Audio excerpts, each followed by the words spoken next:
Bienvenidos familia de Pit Stop Show a este episodio número 22. Este es el episodio del GP de Las Vegas.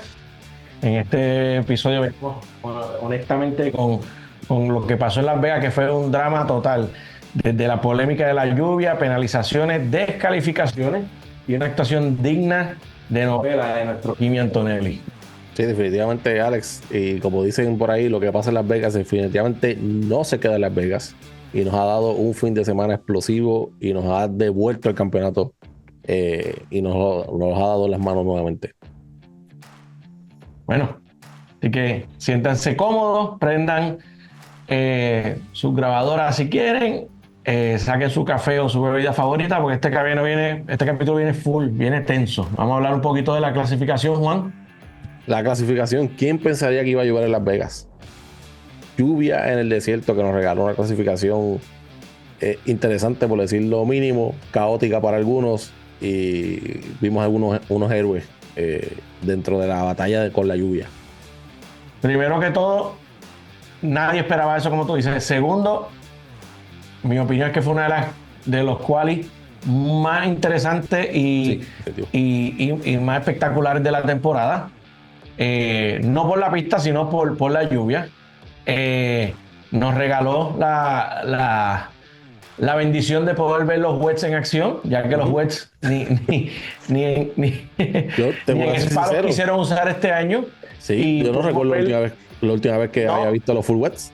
Sí, vimos un Q1 y un Q2 en full wets. Ya en el Q3 pues nos fuimos a intermediates, pero tuvimos 2 rounds de varias vueltas en full wets de la mayoría de los pilotos, algunos con más suerte que otros, y vimos muchos pilotos cometiendo el mismo error, o sea que no era fácil andar y rodar en esa pista. Sí, definitivamente las condiciones de pista con la lluvia no eran nada fácil. Recordemos que obviamente Las Vegas es un circuito de calle, no es un circuito que tiene quizás el drenaje apropiado como un circuito fijo.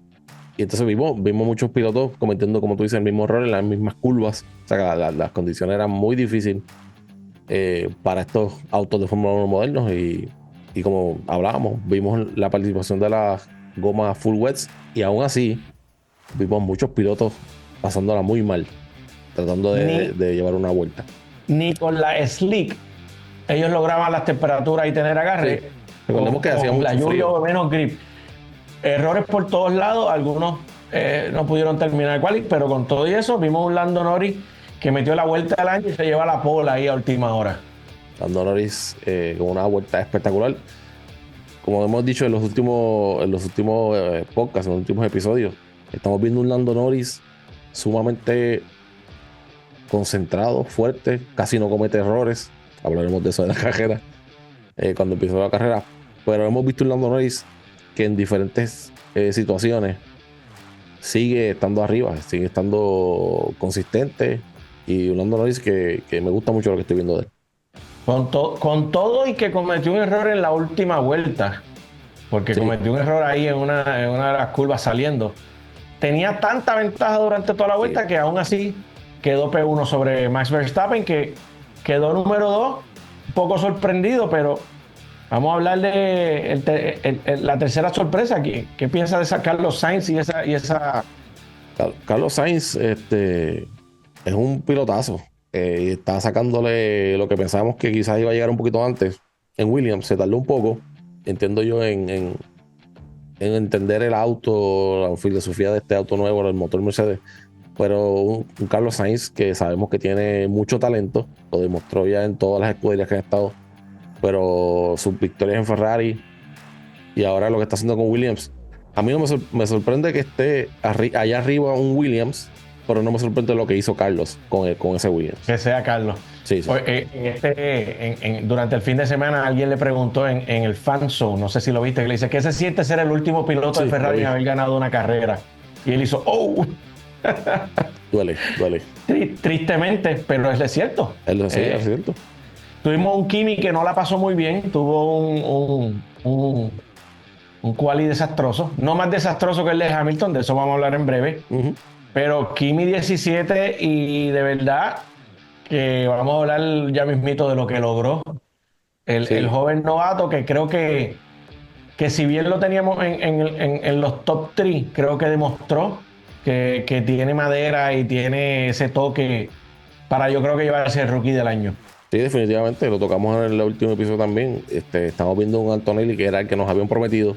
Nos habían dado el hype de lo que podía hacer. No los hemos visto quizás en la primera parte de la temporada, al principio de temporada. Pero estamos viendo un Antonelli que, oye, para veteranos, esta clasificación fue extremadamente difícil. Pues más para un rookie que haya terminado 17. Sí, es un resultado que obviamente él ni Mercedes esperan, pero también es entendible. Un rookie nunca había corrido en Las Vegas y menos en este tipo de Lo, condiciones. lo que no es entendible cómo remontó y eso lo tenemos en el próximo segmento. Exacto. Vamos a hablar un poquitito de lo que te comentaba ahorita fuera del podcast. La diferencia que hace el seguimiento del pitbull a un piloto. Tuvimos Sí.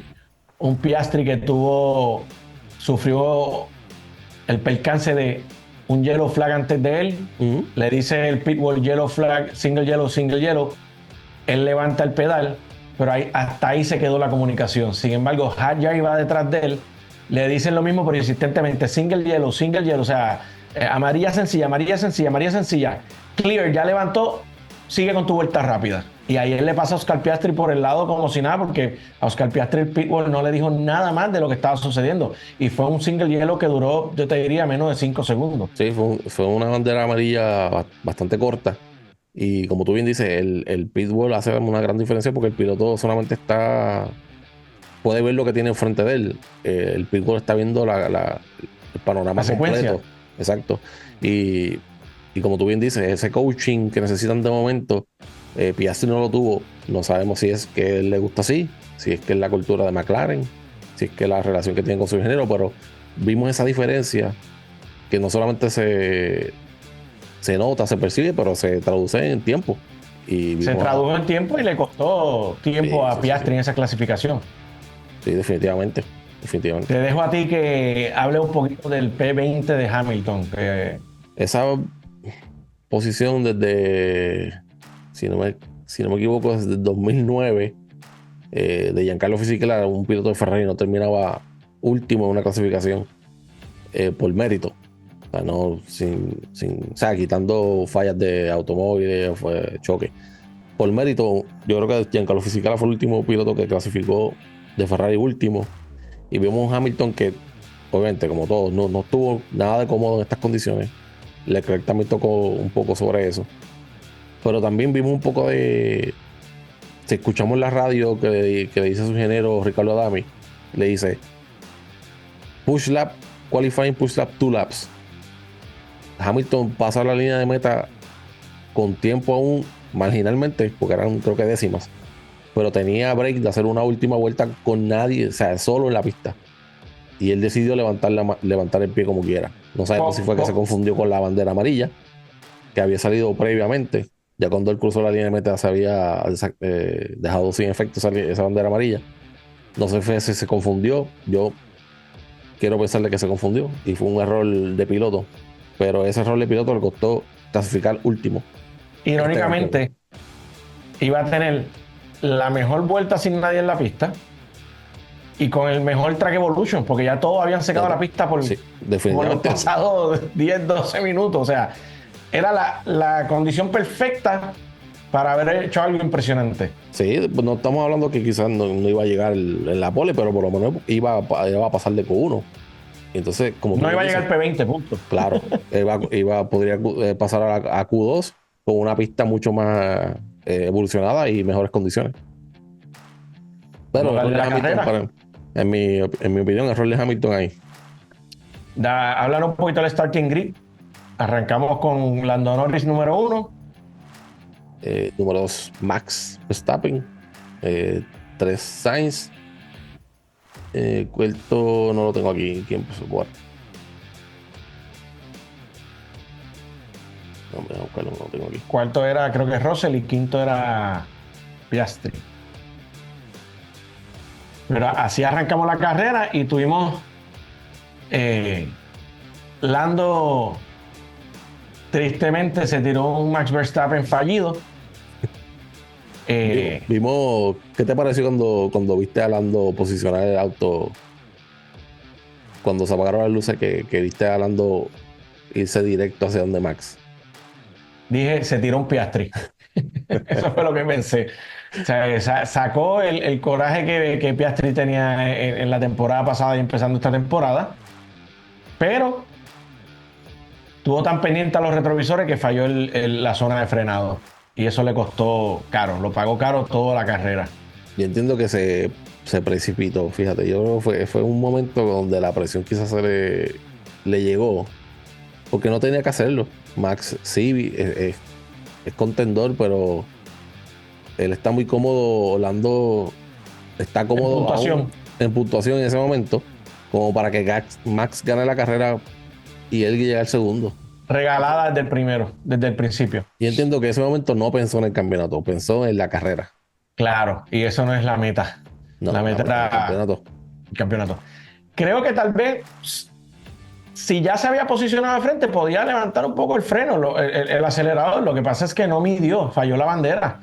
Y estuve viendo videos hoy en la mañana. Y lo mismo le pasó a Max Verstappen el año pasado. Lo único que él inteligentemente empujó a Charles Leclerc fuera de la pista y después tuvo que devolver el lugar. Pero hizo lo que hace Max. Él se tira y después pide perdón y que los stewards sean los que tengan la difícil decisión. Aquí Lando no tuvo esa oportunidad. No tuvo esa oportunidad y no solamente perdió la posición con Max, sino con Russell también.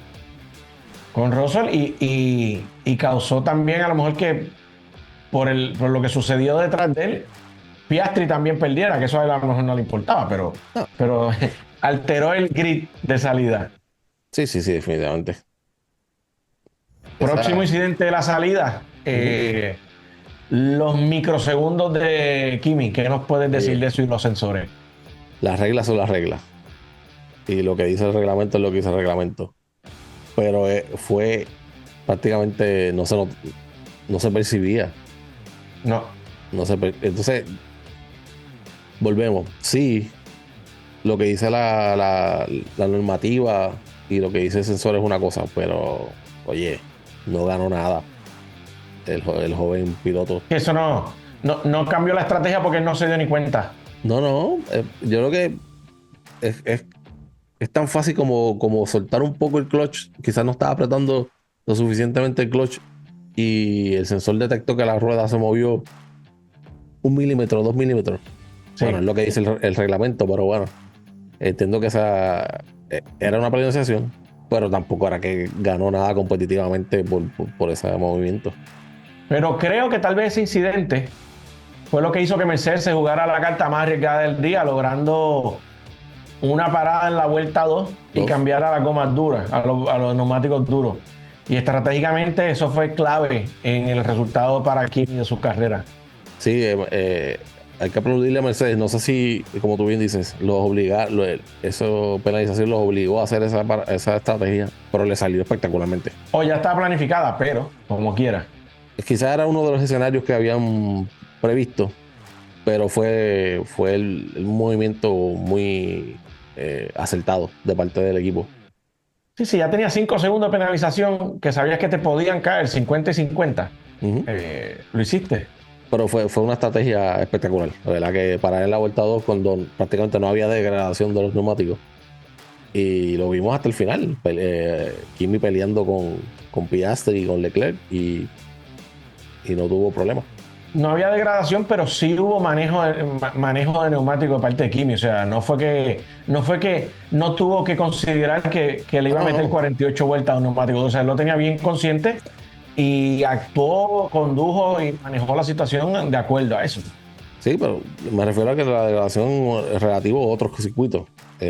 Por la temperatura de Las Vegas y las condiciones de pista, el duro en contra de cualquier otra pista no hubiera durado 40 y pico de vueltas. Y competitivamente hablando. Mientras adelante iban Norris y Max peleando, Antonelli empieza a cortar tiempo como si el DRS hubiese sido ilimitado en esta carrera. Definitivamente. Y eso es el contraste que estábamos hablando quizás ahorita de Antonelli. de lo que pasó en clasificación versus lo que él pudo lograr en carrera. Vimos un Kimi súper fuerte aguantando y es una característica que nos está disculpa, nos está acostumbrando Antonelli a que defiende extremadamente bien siendo un joven rookie.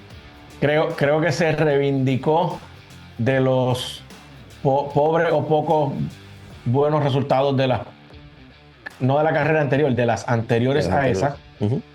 Porque en la carrera pasada también tuvo una pelea ahí que le venían pisando los talones y aguantó.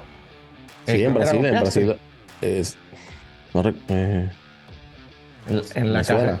En la carrera anterior igual, no, mentira, tuvo a Max hace 2 carreras. Exacto. Y lo contuvo, y en esta carrera tuvo ahí a Piastri con la amenaza de Leclerc detrás. Sí, con veteranos detrás y más, un Max Verstappen defendió extremadamente bien, sabe cómo posicionar el monoplaza. Y me imagino que son cosas que se aprenden desde las categorías inferiores, pero Kimi ha impresionado para mí, me ha impresionado mucho defendiendo.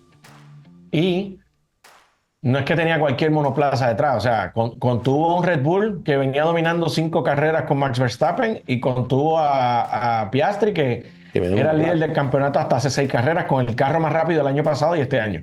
Sí. De P17 bajó a P10, después 8, 7, 6, y cuando estaba ahí, terminando la carrera, P4 con una penalización que lo llevó a P5 por los 5 segundos que hablaba al principio, que inteligentemente estuvo a una décima por delante de Charles, o sea, 0.01 segundo adicional, y hubiese caído sexto detrás de Charles. Eso no hay manera de decir que fue a propósito, eso fue suerte y verdad. Sí. Pero hizo todo bien para terminar en esa posición, para estar en esas posibilidades. Sí, para un rookie en su peor fin de semana y arrancando en una de sus peores poles, brilló, o sea, de sus peores posiciones, de verdad que para mí, ¿cómo se dice? Piloto de la carrera, o sea, driver of the day. Para mí también. Hubieron muchos héroes en esta carrera. Quizás en el midfield también destacaron algunos otros, como el caso de Hadjar. Bergman lució muy bien también dentro de las condiciones cambiantes que habían en este fin de semana. Pero sí, definitivamente Antonelli, hablábamos quizás en el pasado que Hadjar había despuntado quizás más rápido dentro de los rookies, pero como que se ha ido la balanza nuevamente del lado de Antonelli. Subió Antonelli 1 o 2 escalones, y no podemos dejar pasar por alto cuando se acaba la carrera que Kimi va a felicitar a Max. Max le pregunta en qué posición quedó, y él hizo como que cuarto, quinto, como que no sabía, y Max le hace como que wow, qué bueno, o sea, se ve que lo tiene bajo su ala, al igual que hemos visto a Max compartiendo con Bortoleto y con algunos de los otros rookies.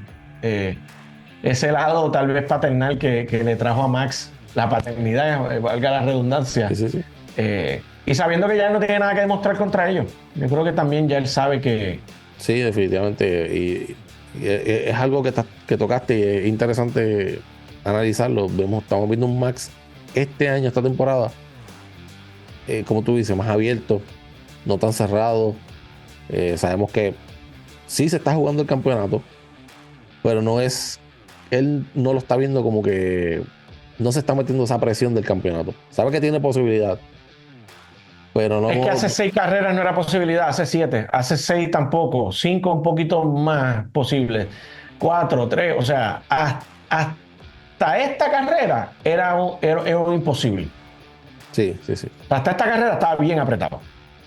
Y de ahí podemos, si acaso, brincar ahora a por qué es una posibilidad después de esta carrera. Vamos a mencionar rapidito para cerrar el segmento de la arrancada, el error de Bortoleto de que se fue por ahí en modo suicida. Jugó bowling, pero lo admitió. Dice que fue un problema jugó mal su zona de frenada, y fue cuando se acabó la carrera al motorhome de Aston Martin, directamente a la habitación o al espacio de Lance, a pedirle disculpas, y eso lo lo transmitieron y es digno de admirar, porque eso no, Sí, no todos lo hacen y ninguno tiene que hacerlo, no todos lo hacen y lo hemos visto es que cada vez que se equivoca y le causa daño a otro piloto, va y asume su responsabilidad. Y sí, eso yo creo que... eso es bueno verlo dentro del deporte porque fuera de todo sigue siendo un deporte, siguen siendo atletas de alto rendimiento y tienen mucha following, mucha fanaticada que no solamente los ve porque les gusta el deporte, sino que los siguen. Y ver esos gestos es bueno dentro del deporte. Y bueno, de los que vienen subiendo. Sí, dentro del O sea, deporte. que la generación que viene, Uh-huh. no todos son como Lawson, quise decir. Exacto. Tristemente. O como el mismo Stroll, pero bueno. Sí. Sí, pero Stroll ya es de los no rookies. Exacto.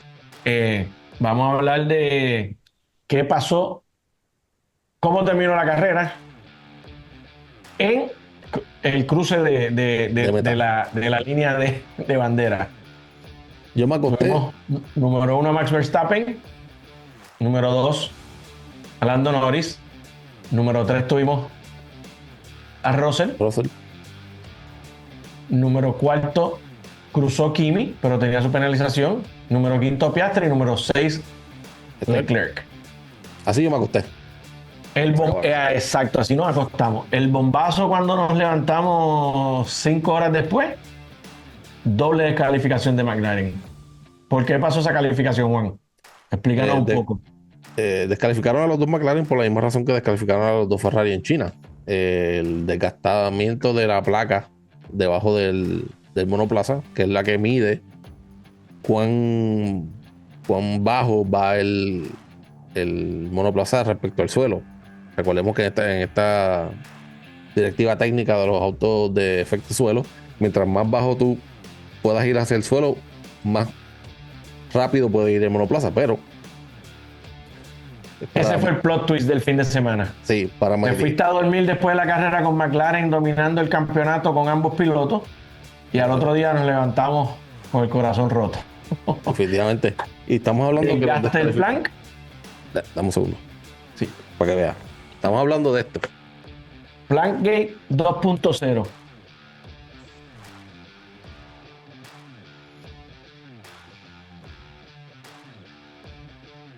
A McLaren lo descualifican porque su placa midió, por lo menos la de Lando midió .09 o 0.7 creo, y la de Piastri dio .112. Por eso, esa es la diferencia del mínimo. El mínimo supone que sean 8 milímetros, pero por lo que se pasaron, fue lo que acabas de decir. En el caso de Lando es ese grosor. Este papel mide 0.11, por menos que el grosor de este papel. Sí, ese fue por .07 y Piastri .1112 porque a Piastri no le pidieron que hiciera lift and coast y a Lando sí.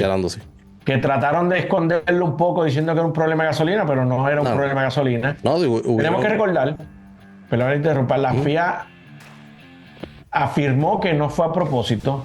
Recuerden que tuvimos una sola práctica full con las condiciones de pista de la carrera.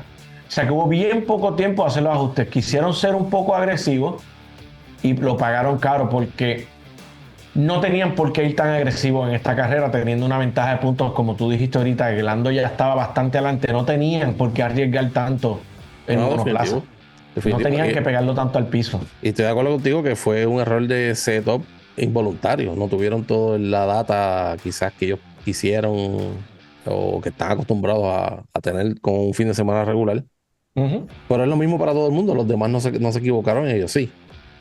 Y dos, si se arriesgaron a tanto o fueron hasta ese extremo, ¿por qué? Como tú bien dices. ¿Será que ya no tienen el monoplaza más rápido y tienen que arriesgar un poco más para defenderse del Red Bull? Se llama la presión Red Bull y Max Verstappen. En mi libro. En tu libro y yo creo que en el libro de todos los demás es eso. Max los lleva a jorado. esto es duro porque Norris pierde su P2, Piastri pierde su P4, Norris pierde ventaja en el campeonato a tan solo 24 puntos. Están hablando de menos de una carrera. un pole de Max y un DNF. Ya se fue el campeonato. Nos quedan una carrera, un sprint y otra carrera full. Sí, ¿Quién es el gran ganador de este fin de semana? Para mí lo es Antonelli, que subió oficialmente a P3. Tristemente no se lo pudo celebrar, pero sí, exacto. Su primer pole de carrera, en donde el mérito, puede decir, subí de P17 a P5 y terminé a P4, cambiaron a P5 y terminé en P3. Sí. De los ganadores de este gran premio, definitivamente fue Antonelli y Max Verstappen, que está solo a 24 puntos del líder del campeonato, igualado a puntos a Piastri. Ya no hay un segundo ni un tercero, ahora hay 2 segundos. Podemos decir que papá Dios no se queda con nada de nadie. El error de la arrancada de Kimi se lo devolvieron de manera celestial con esa doble descalificación. Oye, hace varias carreras decíamos que hacía falta un milagro o una doble descualificación de alguno de los McLaren para que este campeonato volviera a estar interesante. Y ahí está. Y nos lo regalaron. Así que. Sí, decíamos que un double DNF era bien difícil, pero nos dieron un double DSQ. Exacto. Pero como dije, mi piloto de la carrera fue el gran Kimi. Tuvo un ritmo de piloto veterano, no con alguien de 19 años. Tuvo control, consistencia y 0 errores en la carrera, pese a la arrancada. Pero pues, esa la tenemos en duda. Exacto. A mí, yo, si tuviera que coger un piloto de carrera, aparte de lo que ya hemos hablado, y lamentablemente no lo vimos, pero Max, después de la primera curva, nunca más lo vimos. Y cuando los demás apretaban, él apretaba más todavía y se despegaba de todos. Así que. Comentario de la carrera. Vamos a tener a sumar algo nuevo a este podcast. Uh-huh. Cuando le dicen a Norris, cuando Norris pregunta, ¿sigo con el ritmo o me voy en largada? Le dijeron, vete a coger a Max. ¿Qué hizo Max? Como 5 vueltas rápidas corridas. O sea, él lo dijo, me reí y hice lo mío. Sí, definitivamente. Esos son los momentos que parece que se le olvida que el Team Radio es público y los demás lo escuchan. Los demás lo escuchan, todos lo escuchamos. Sí. Pero son cosas que nos regala la FOM para darle pique a la carrera. Sabíamos que Lando era muy difícil que cogiera a Max. Era extremadamente difícil. Y tal vez si no empujaba esas últimas vueltas que empujó creo que fue a la 34 que le dijeron eso. Sí. Si no hubiese empujado, tal vez no hubiese tenido el plank wear. O sea, no hubiese desgastado tanto el piso y él no terminaba descualificado. Eso es algo que no había pensado y se me acaba de ocurrir. O sea, si no hubiese dado ese último empuje por casi 16 vueltas, de la 34 a la 50, menos las 2 o 3 que le quitó, casi 12 vueltas, tal vez hubiese terminado Piastri con un DSQ, pero él no. ¿Habías pensado en eso o no lo había considerado? No lo había considerado y tienes toda la razón. Pero dentro de la batalla de la carrera, quizás McLaren todavía no estaba al tanto de que iba a ser un problema el skidwear, porque si no lo hubieran mandado a Lift and Coast mucho antes. Hablando de Lift and Coast, y ni tan siquiera Lift and Coast, porque si no va empujando el carro y va en race pace, no tiene que estar levantando y quitando tanto. O sea, hubiera sido más cómodo manteniendo la ventaja con George Russell, que tenía problemas con el monoplaza, y no hubiese tenido que entrar en un Lift and Coast tan severo. Exacto. Porque al ellos decir que tienen un problema, que hagan Lift and Coast, ahí levantaron todas las banderas para la FIA. Definitivamente. Y algo que quizás tú y yo podemos comentar, porque nos dedicamos a esto. Yo veía los tiempos de Lando en las últimas 5 vueltas desplomándose. Y yo decía, definitivamente hay un problema con el carro. Iba 3 segundos más lento que Russell. Tenía un buffer bastante grande como para no estar en peligro. Pero nunca lo vimos. Nunca vimos a un Lando Norris y nunca supimos qué era lo que le pasaba, porque no lo vimos en la transmisión. de televisión. Sí, tal vez en el onboard, yo lo tenía en el onboard en el iPad y es bien difícil en el onboard tú ver una diferencia de Los trazado, Delta. pero creo que la Pero cuando no ambición sa- de ir detrás de un Max que era inalcanzable en Clean Air, con esa ventaja, y ya tan separado, creo que habían 17 segundos, creo que era la 17 diferencia, algo segundos, sí, así. sí, 17. No hay manera de tú eliminar 17 segundos. Era bien ambicioso y lo pagaron caro. Lo pagaron muy Pero caro. se reabre el campeonato. Rapidito, explícanos, Juan, para el que no sepa lo que es Lift and Coast. 15 segundos. Lift and coast es usualmente cuando el piloto va en la recta, va a fondo, a tope, y cuando va a coger la curva, literalmente levanta y frena. Eso es lo que normalmente se hace en un trazado normal. Lift and coast es, antes de llegar a la punto de frenada, levantas el pie y la aerodinámica del auto te va frenando solo. Y entonces pegas el freno y coges la curva. Eso lo hacen para dos cosas usualmente, para salvar gasolina o freno. En este caso lo estaban haciendo para que el auto no pegara tanto a la... En tres, ahora son tres. Ahora se hace Exacto, para ahora tres resulta cosas. también para que el auto al levantarlo, antes se descompensa, se levanta, entonces no te desgasta tanto la placa. Pues como mencioné, se reabre el campeonato, Verstappen entra de nuevo en la pelea, McLaren está en un segundo lugar apretado con Piastri y Red Bull y Max Verstappen, y McLaren queda en el modo de damage control. Ahora sí que se le pusieron las cosas difíciles a McLaren. Y para las últimas dos carreras, cualquiera de los tres, Piastri, Norris, Verstappen puede llevárselo matemáticamente. Esto está on fire. Está así, definitivamente. Nos han regalado un final de campeonato impredecible, que era lo que nosotros como fanáticos pedíamos. O sea, no queríamos un campeonato donde, como los tipo Max, que ganaban, faltaban todavía las 3 o 4 carreras. Nos quedan 2 grandes premios a 58 puntos en total, con 24 puntos de diferencia. Esto cualquiera se lo puede llevar. Y Mercedes se solidifica en esa posición número 2 en el campeonato, porque Russell y Antonelli sumaron puntos importantes este fin de semana. McLaren sigue ya con el campeonato asegurado y ganado, pero Ferrari, que estaba en la pelea, tuvo... Sí. Ya no es un contendiente, y Red Bull, pues con Max solo sumando puntos, imposible. O sea que Red Bull, bien difícil que el segundo lugar no sea de Mercedes. Sí, como dije la otra vez, no es, en el constructores no es Red Bull, es Max Verstappen Team.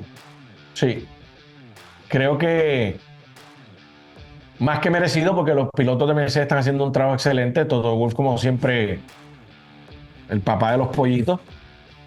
Está contento todo. Tristemente que al no estar Horner en el paddock, pues ya le dan menos atención a él en social media y en cámara. No está Horner pero por ahora. Por ahora. Bueno, Juan, gracias por compartir este ratito en el podcast. Como siempre. Síganos en las redes sociales de Pit Stop Show en Facebook, en Instagram de Pit Stop Show con 2W al final.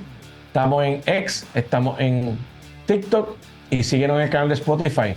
Un episodio luego de cada carrera, y en las semanas que no hay carrera hacemos episodios especiales de cosas técnicas y cómo va el campeonato. Este es nuestro segundo episodio de video. Seguimos afinando detalles. Volvemos la temporada que viene con el podcast completo en video. Y pendiente para la postemporada, que vamos a estar haciendo unas charlas, unos tech talks para aquellos aficionados que estén empezando en la Fórmula 1, que quieran aprender más. Un bump, un Fórmula 1 101 en modo expedito, que Juan va a estar preparando para Sí, ustedes. hay mucho que hablar, porque cambia mucho la temporada de 2026, así que pendiente a lo que tenemos preparado para ustedes. Gracias, Juan, por la dirección técnica, de estar a cargo de la producción. Esto ha sido todo por este episodio número 22 de Pit Stop Show, el segundo en video. Síganos, danos like, follow, share, y nos vemos en la próxima. Gracias, Juan. Nos vemos, Alex. Nos vemos en Qatar. Chao, chao.